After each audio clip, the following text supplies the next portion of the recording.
Ao vivo. Bom dia. É só arrumar aqui. Consegui não.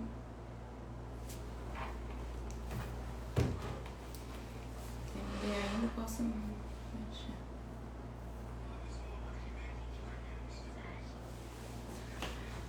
Esperar um pouquinho, agora a Mônica entra.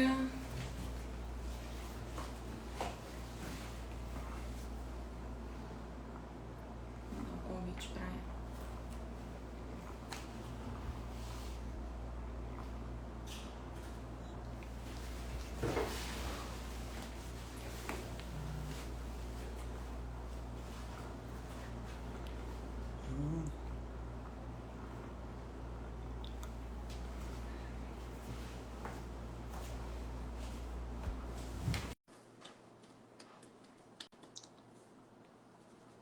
Deu.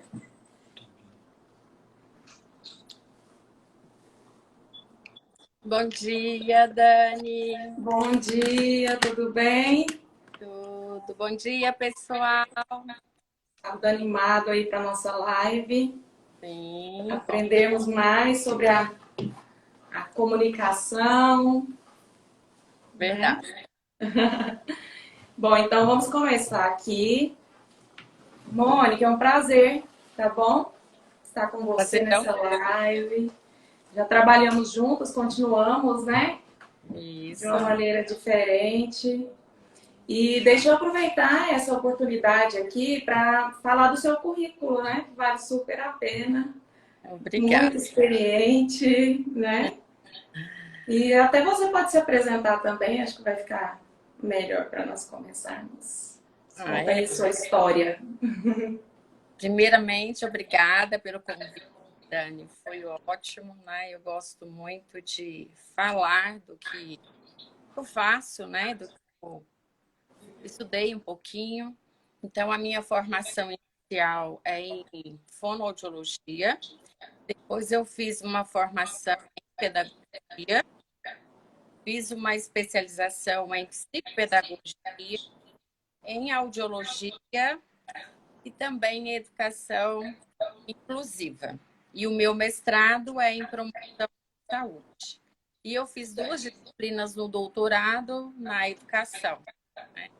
Então, a gente está sempre aprendendo, né? E esse trabalho interdisciplinar é de suma importância, principalmente, né, na área da educação e também na área da saúde. Eu agradeço mais uma vez pelo convite e por estar aqui com você. Tá ótimo. Mônica, atualmente você também trabalha em uma escola, não é isso? Muitas Trabalho. pessoas acabam não sabendo que a fonoaudióloga ela pode ter essa atuação nas escolas também, né? Eu trabalho no Centro Educacional Omni, já tem 11 anos, e o meu mestrado foi voltado para fonoaudiologia educacional preventiva, né? Então, desde que eu me formei no mestrado, eu atuo na escola também. Certo. Bom, então vamos começar com as nossas perguntas, né? Inclusive, eu fiz uma seleção de perguntas no Instagram e até com os pacientes. Certo. Inclusive, nessa pandemia, o que mais, pelo menos é a minha experiência, eu acredito que é a sua também, o que mais eu tenho tido no consultório são famílias, são crianças com queixas de dificuldade no aprendizado. Sim. Então, eu quero começar com uma pergunta. Nesse tempo de pandemia, você acha que essas dificuldades de aprendizado elas aumentaram ou as famílias começaram a perceber mais essa dificuldade? O que você tem percebido nesse tempo? De acordo com a minha prática clínica, eu percebo que tem aumentado bastante a dificuldade de aprendizagem, não somente escolar, mas da aprendizagem geral. Por exemplo, aquisição de linguagem, né? Então, tem bastante atraso na fala e linguagem das crianças. Por quê? Porque essas crianças não estão entrando em contato com outras crianças e com os adultos também, né? Então, ficam em casa e isso atrapalha um pouco, né? E na escola, a criança, ela não está a ter aula frente a telas, né? Computadores. Então, até o computador Conselho de Educação antes não permitia. Por quê? Porque a criança tem um tempo de atenção menor, a criança tem dificuldade, né, de concentração, então ficar frente às telas não é fácil. Então, por conta de tudo isso, né, e por conta também do estado emocional, porque a criança também está abalada, né, vem as dificuldades de aprendizagem, tá? Então, tem aumentado mais ainda. E tem também aquelas crianças que já apresentaram dificuldades e agora acentuaram. Aí os pais perceberam. Ficou exacerbado, né? Isso. Essas características elas começaram a ser mais apresentadas. Eu falo comumente que nós temos vivido uma grande incoerência, né? Porque tanto os pediatras quanto os profissionais da saúde, de um modo geral, o que mais eles enfatizam é a respeito do uso das telas, né, para as crianças. E Isso. aí, de uma hora para outra, digamos assim, as crianças se veem obrigadas a manterem contato pelas telas. E aí cai por terra tudo aquilo que nós sempre estudamos e até orientamos essas famílias, né? Verdade. Mas então, diante dessas dificuldades, Mônica, vamos dar uma destrinchada aqui, né? Quais são as dificuldades mais aparentes, as principais queixas e dificuldades que essas crianças elas podem apresentar? Bom, é importante enfatizar que nós temos vários tipos de dificuldades. Então, Sim. de uma maneira bem didática, eu vou falar, né, para quem está nos assistindo, que nós temos as dificuldades primárias, né? Então, as dificuldades de aprendizagem primárias, elas são devido a fatores ambientais, como a gente está vivendo, né? A pandemia, as telas, a questão de o lugar mesmo de estudar em casa, né? Se tem um lugar adequado. E as secundárias, que é as dificuldades de aprendizagem secundárias, elas são alterações biológicas, ou então, elas são decorrentes das deficiências, né? Então, por exemplo, eu tenho uma dificuldade de leitura e escrita em função da deficiência auditiva, certo? Certo. Então, assim, eu tenho uma dificuldade de aprendizagem, mas é secundária a alguma deficiência, seja ela sensorial, né, como visual, auditiva, intelectual ou física, tá? Agora, a dificuldade de aprendizagem primária, geralmente, ela é sanada na sala de aula. Por quê? Porque vai depender da metodologia que está usando, né? Então, por exemplo, os professores podem fazer uma prática mais lúdica, vai mudar o método, né? A maneira dele ministrar a aula. Então, essa dificuldade é em função do ambiente. Ou então a criança tinha um cachorrinho e aí esse cachorrinho morreu. Ele pode apresentar uma dificuldade pontual, né? Em função daquele estado emocional naquele momento. Aí depois ela elabora esse luto, melhora e aí não tem mais dificuldade de aprendizagem. Né?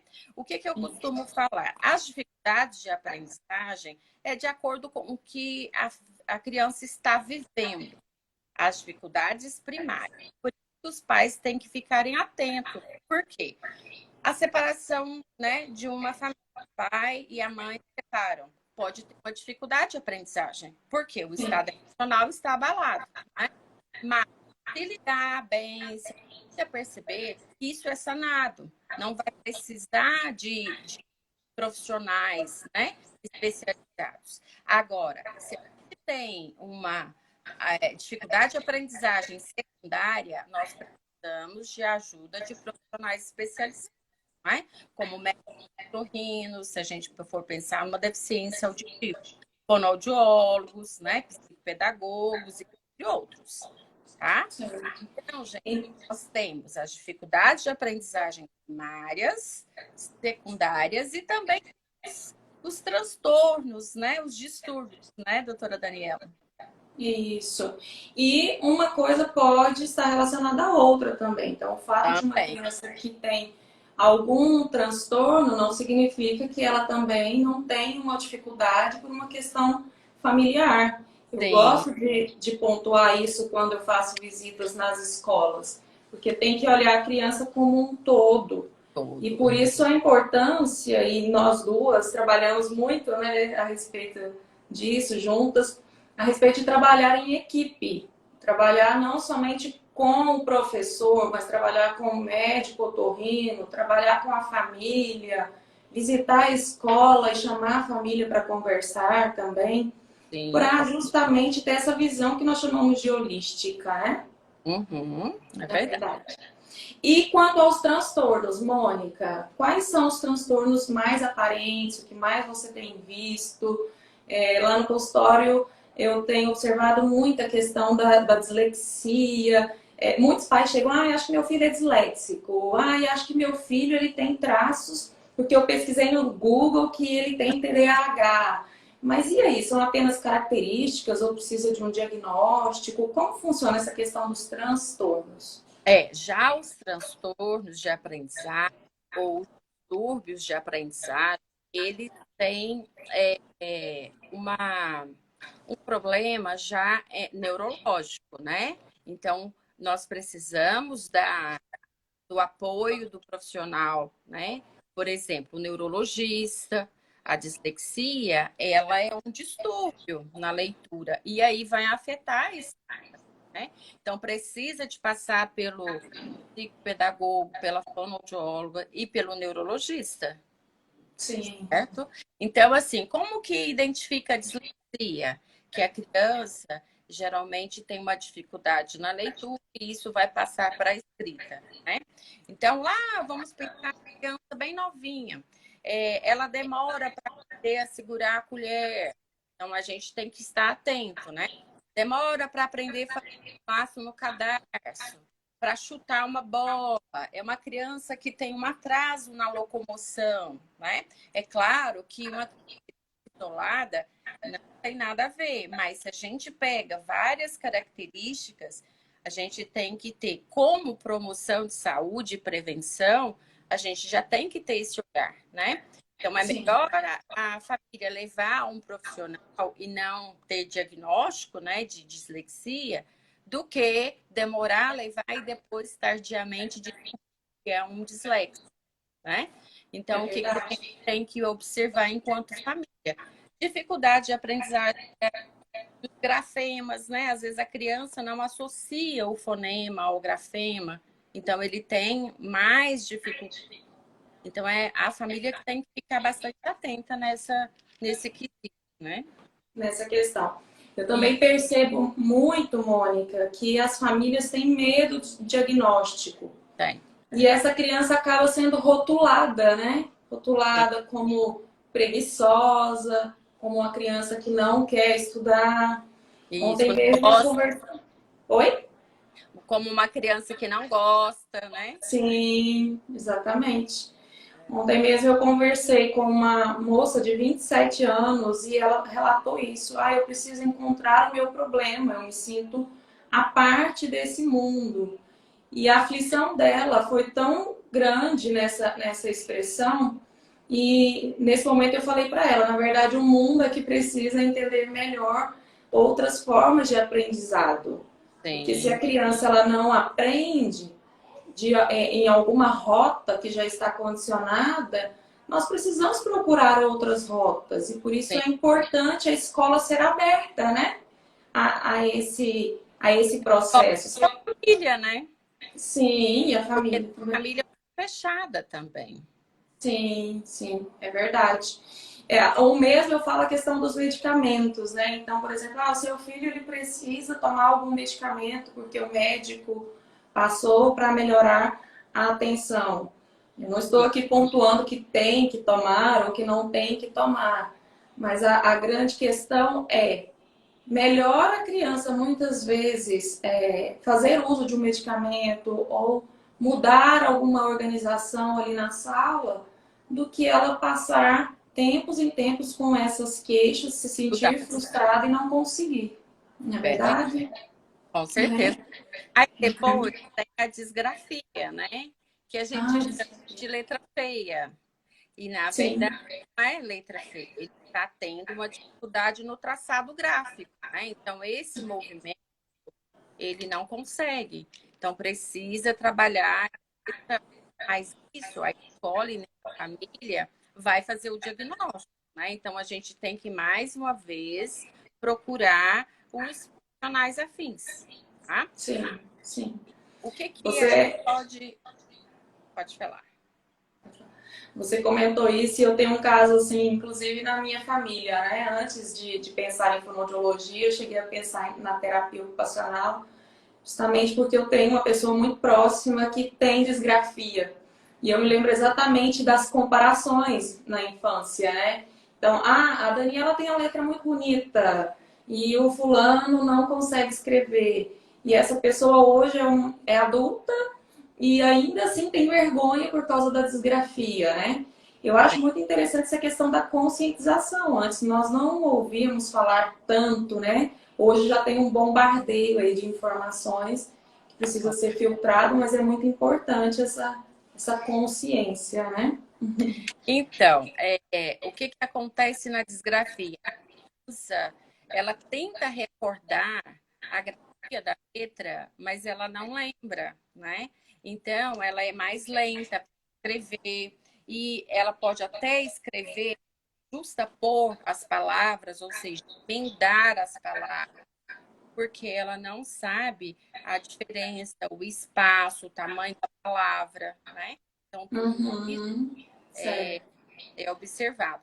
E as características, lentidão, letra feia, né? Como a gente fala, o caderno desorganizado, o traçado irregular, então tudo isso compõe a disgrafia, tá? E Entendi. também a gente tem a questão da matemática, né?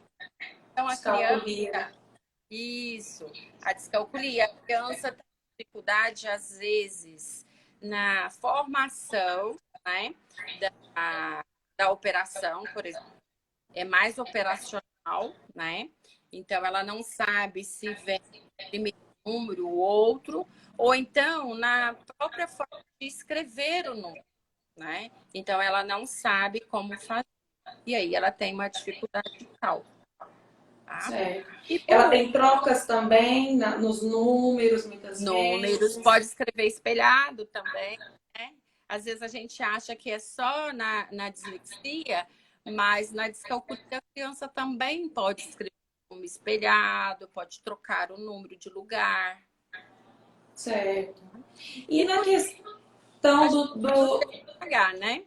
do TDAH, isso. A criança ela pode apresentar TDAH e pode apresentar dislexia, por exemplo. Acho legal nós falarmos sobre essas questões também. Sim, pode sim. Então, às vezes a gente tem uma criança, né, com TDAH, com dislexia e com TOD, né? Então, Transtorno opositor. o transtorno opositor. Então, podemos ter esses, né, esses três distúrbios numa criança só. Certo. E, Mônica, e a questão que inclusive mudou a nomenclatura agora, né? Muitos professores conhecem, já até comentam, né? Apesar de ser uma questão propriamente da fonoaudiologia, né? O distúrbio do processamento auditivo, que agora é Sim. considerado um transtorno do processamento auditivo, né? Eu tenho E muitos casos também de crianças com essas dificuldades, principalmente nesse tempo, né? Porque agora, a criança fala, olha, antes já era ruim porque eu não conseguia entender a professora por causa do barulho dos meus colegas. E sim, agora, com o chiado das aulas online, isso piorou muito. sim. Eu tenho crianças que definitivamente pararam de estudar porque não conseguem acompanhar as aulas, mesmo fazendo uma solicitação formal para a escola a respeito das gravações, das aulas com apoio também. Então, acho interessante também nós pontuarmos essa questão. Nesse tempo de pandemia, por exemplo, lá no Omni, o que, que eles têm feito, né? 30% de alunos presenciais. Então, aqueles alunos que têm alguma queixa, pode ser pedagógica, psicopedagógica ou fonoaudiológica, nós temos deixado em sala de aula. A gente não coloca isso para a sala de aula virtual, certo? Então, ele tem que ficar presencial. E o transtorno do processamento auditivo é bastante interessante porque a criança tem dificuldade na percepção auditiva, né? Então, por exemplo, se eu falo vaca e faca, a única coisa que vai mudar é o traço de sonoridade. Então, quando a criança olha, quando ela vê, o ponto e o modo articulatório são os mesmos, né? Então, para a criança perceber essa diferença auditivamente é muito difícil. Então, realmente tem bastante crianças com trocas e tem acentuado, né? Porque online é mais difícil. Agora, tem as crianças que têm dificuldades em S, dois S, R, né? Dois R's, que são trocas visuais que a gente faz. Então, essa criança precisa de treinamento, né, na escrita. Então, ela precisa ler, precisa produzir o que ela leu. E o que que acontece? Geralmente, essas crianças também estão tendo mais trocas visuais, ou seja, mais trocas pedagógicas, né? Por conta Sim. disso, porque elas não estão estudando o suficiente ou não estão estimulando em casa, né, ao ponto de sanar essas dificuldades. Certo.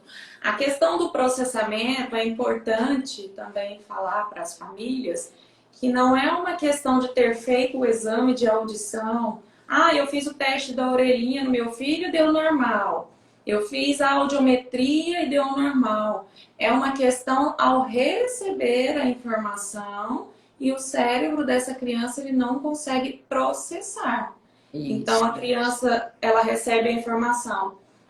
Hoje você vai à feira e essa frase toda não é decodificada pelo cérebro. Eu gosto de pontuar isso porque muitas pessoas, muitas mães chegam, né, e falam: ah, ele é desatento mesmo, é muito sonso, mas não é porque ele não ouve, porque eu já fiz o exame e está tudo certo. É. Mas esses exames, eles avaliam a parte, uma parte específica, Central né, do da cérebro. audição, e não como um todo. Então, É mais importante um falar ponto que aí. a guia, ela vai avaliar a acuidade, né? O quanto que a criança ouve. E a avaliação do processamento auditivo vai avaliar a parte central da audição, que é em nível cerebral, né? Então, é um outro exame. Geralmente as mães falam: não, mas o exame dele deu normal, o médico falou que deu normal. Sim, Bom, é, ele ouve bem, mas e aí o que que ele faz com aquilo que ele ouve, que é o processamento auditivo, né? é. O recebimento da informação não basta, é importante Ele processar. destrinchar essa. Exatamente. E quanto eu sei que você trabalha muito nessa área, tem uma vasta experiência a respeito dos respiradores orais, aquela criança que fica com a boca aberta, tem Sim. dificuldades à noite, baba. Isso prejudica também na parte do aprendizado? Sim, com certeza. A gente tem vários Muito, artigos. né? E aí, o que que acontece? A respiração oral é uma respiração inadequada, né? Por quê? Primeiro, Sim, filtra o ar. E segundo, que ela não é uma respiração completa. E aí, a criança não oxigena direito o cérebro, né? Então, isso vai influenciar na aprendizagem da criança. A criança tem respiração oral, que precisou fazer a cirurgia de adenoide, de amígdala, né? E não fez fonoterapia para trabalho respiratória, pode ter uma dificuldade de aprendizagem em função da respiração oral, né? Então, nós temos sim. muitos casos, a gente tem encaminhado para os otorrinos e até mesmo a questão da respiração, ela muda tudo. Se ela for inadequada, vai mudar a arcada, né? Então, e até mesmo influencia no Sim. aprendizado geral da criança. Eu acho muito interessante pontuar essa questão dos respiradores orais, porque compromete diferentes áreas da vida da criança, né? Então, compromete a Sim, questão social, com a certeza. questão das trocas dos sons também. Consequentemente, essa criança pode ter trocas também na escrita, né? A questão do sono e até a questão anatômica mesmo, né? A questão dos olhos fundos, Sim, o rosto mais caído, aquela expressão de sempre estar cansado. Tem um problema aqui. verdade. Verdade. Bom, passou super rápido, né? Já tá quase acabando aqui o nosso tempo. Nós falamos que seria só de 20 minutos, já até passou. Mas só para fechar essa questão, Mônica, quando o assunto é bom, né? Quando a gente gosta, assim, passa rápido. É verdade. É Uma interessante. última pergunta, verdade, a respeito de como relacionar, qual é o papel da escola com a família e o profissional. É importante fazer reuniões com frequência ou cada um fica na sua área? Vamos falar sobre essa questão também. Então, Dani, eu quero enfatizar, né, para quem está assistindo, a questão da dificuldade de aprendizagem, né, na pandemia. Então, a dificuldade na pandemia pode ser em função da rotina familiar, por exemplo, né? A mudança de idade, excesso de atividades extras, né? Porque nós temos pais que colocam as crianças na natação, no inglês, no balé e as atividades extras, e aí ela fica sobrecarregada, né? E ela não vai aprender. A aprendizagem escolar fica defasada, né? Então, até mesmo o sono, né? O sono desregulado, aquele sono que a criança não dorme, em função, às vezes, até da respiração oral, ou então em função mesmo, né? Para dormir. Tem que 3, Uma 8 rotina. até 10 horas, 11 horas da noite, né? Então, isso eu quero enfatizar bastante, porque o método da escola influencia, né? A questão das atividades escolares influenciam, a questão das telas, né? Porque hoje está tendo aula online, mas a dinâmica familiar também influencia muito nessas dificuldades primárias, tá? E o que a gente tem percebido? Eu tenho o professor Christian Dunker, que quem quiser seguir ele é muito interessante, é da USP, ele é um psicanalista, e ele fala que hoje na pandemia, o que a gente tem que ver? A gente tem que ver os aspectos comportamentais. A gente não tem que cobrar muito conteúdo da criança. Por quê? Porque a criança já está cansada, saturada. Então, o que a gente tem que trabalhar com essas crianças enquanto escola? A questão né, da flexibilidade, da resiliência, como trabalhar, né, com problemas, da adaptação, adaptar às diversas, né, diferenças do momento. Então, tudo isso é importante para a gente contornar a situação da pandemia, certo? E aí, como que a escola? A escola tem um papel muito além de somente mediar conteúdo, né? Então, a escola ela tem um papel de acompanhar esse aluno, o envolvimento dele, a integração dele, ver se o aluno está mais quietinho, mais isolado, né? Como que está esse aluno. Outro papel também que eu acho muito importante é não rotular. Os professores precisam passar para os alunos a questão da dificuldade de aprendizagem de determinados alunos, mas não rotular, né? Porque o Sim. rótulo ele é prejudicial.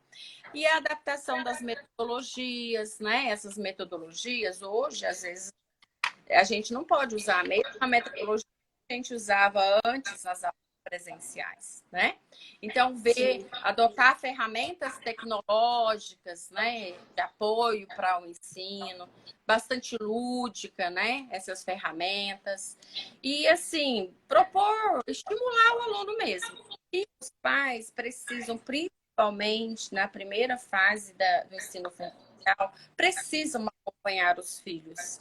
É muito importante, né? Então, assim, ó, a cada degrau, né, que ele consegue, precisa vibrar, precisa, sabe, apoiar mesmo esse filho. Outra coisa que eu falo, os pais precisam brincar com os filhos.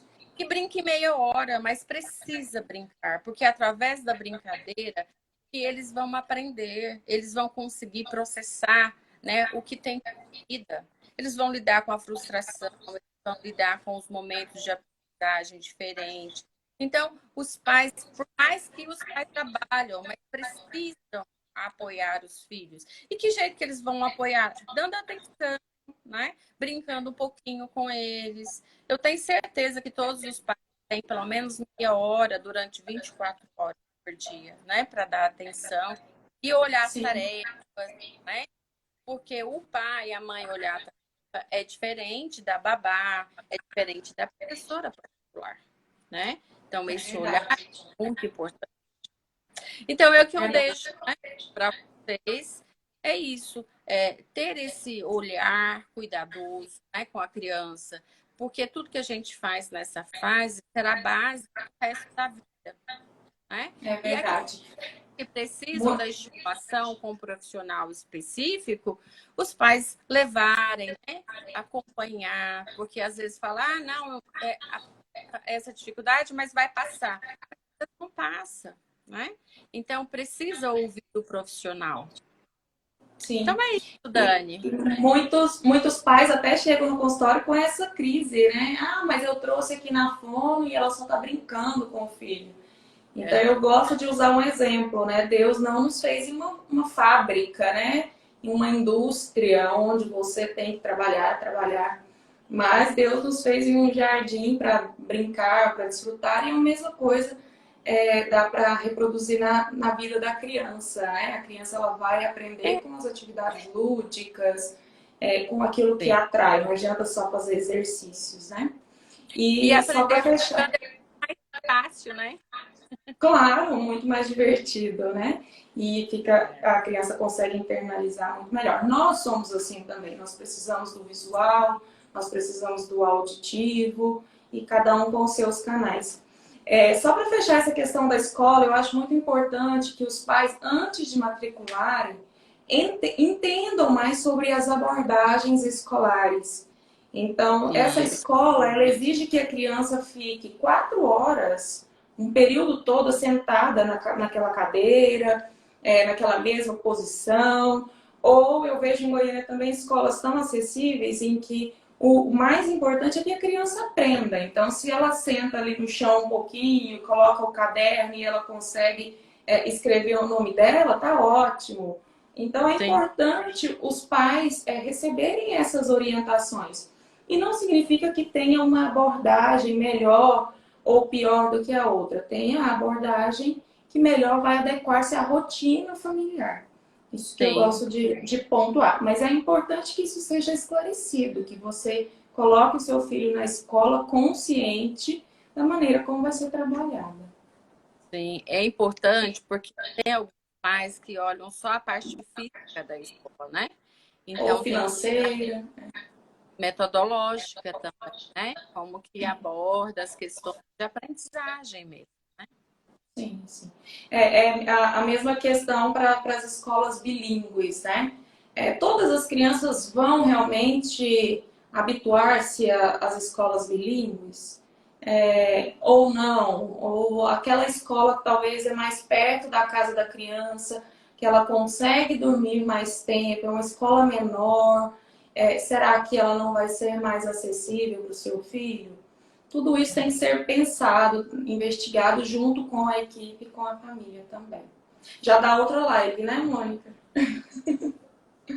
Também. Acho que cortou, né?